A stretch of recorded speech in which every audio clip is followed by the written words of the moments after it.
Ya. Assalamualaikum warahmatullahi wabarakatuh. Mitra tani kopi sekalian, ini ada hal yang unik sekarang ini, ada fenomena unik, di mana antara supply dan demand itu sudah nggak balance lagi, sehingga harga kopi menjadi melonjak tinggi. Ini tentu menguntungkan bagi petani kopi. Tapi fenomena ini apakah bisa bertahan lama atau tidak, itu ya tergantung dengan supply tadi. Kalau supply-nya juga nanti kembali normal, ya kembali harga kopi menjadi turun lagi.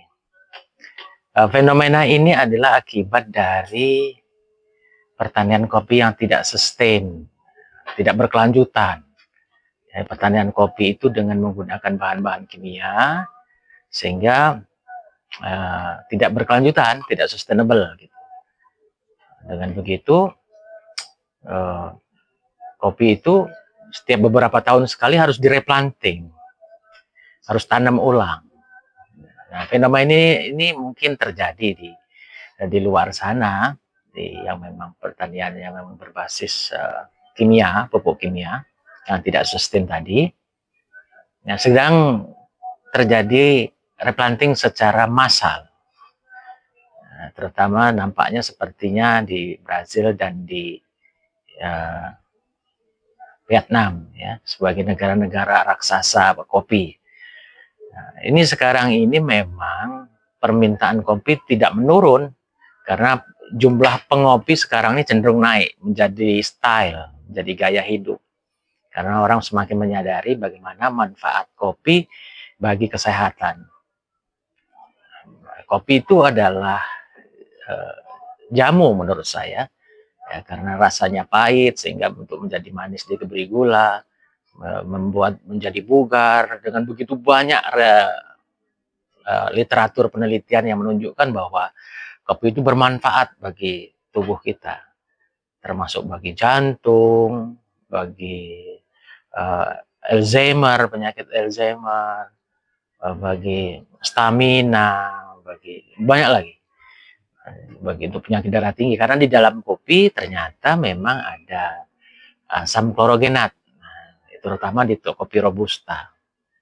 Nah, asam klorogenat yang tinggi ini adalah sebetulnya asam klorogenat adalah bahan baku untuk obat amlodipin. Amlodipin adalah obat darah tinggi. Jadi memang ada fenomena yang melarang bagi yang berpenyakit darah tinggi untuk mengopi. Itu akibat dari kafein yang cukup tinggi di dalam kopi. Selain jadi manfaat ada asam klorogenat,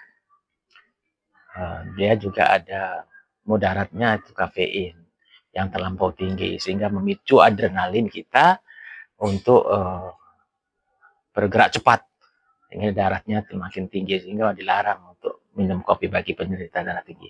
Tapi kalau kita bisa mengendalikan kafeinnya di dalam kopi, maka tentu mudaratnya menjadi berkurang dan manfaatnya menjadi bisa lebih optimal. Tentu semua itu dengan teknologi.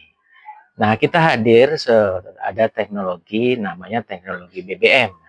Teknologi BBM ini adalah teknologi budidaya berbasis mikroba, tanpa pupuk kimia, tanpa pestisida kimia. Ini lebih sustain, artinya kopi itu bisa terus-menerus berbuah. Yang kopi robusta itu bersifat vegetatif, yang buahnya setahun sekali panennya, gitu ya, atau 2 kali. Nah, ternyata bisa panen terus-menerus karena pohon kopinya harus tinggi. Nah, dengan begitu akan terjadi rotasi dan nampak seperti bersifat generatif, walaupun tetap vegetatif. Jadi bisa berotasi. Misalnya bagian bawah panen, nanti minggu depan di bagian tengah, bagian atas, dan seterusnya, sehingga terjadilah rotasi. Itulah sebabnya dia lebih sustainable karena tidak menggunakan bahan kimia apapun. Nah, tentu ini menjadi tidak populer bagi para petani kopi karena memang budaya kita itu memangkas habis, gitu ya. Tentu terus karena memang kopi itu berbuah di ketiak daun, kalau rantingnya sudah tidak ada, tentu nggak ada lagi kita bisa berharap buah gitu ya. Karena kopi itu mulai dari berbunga sampai dia panen itu butuh waktu sekitar 9 bulan.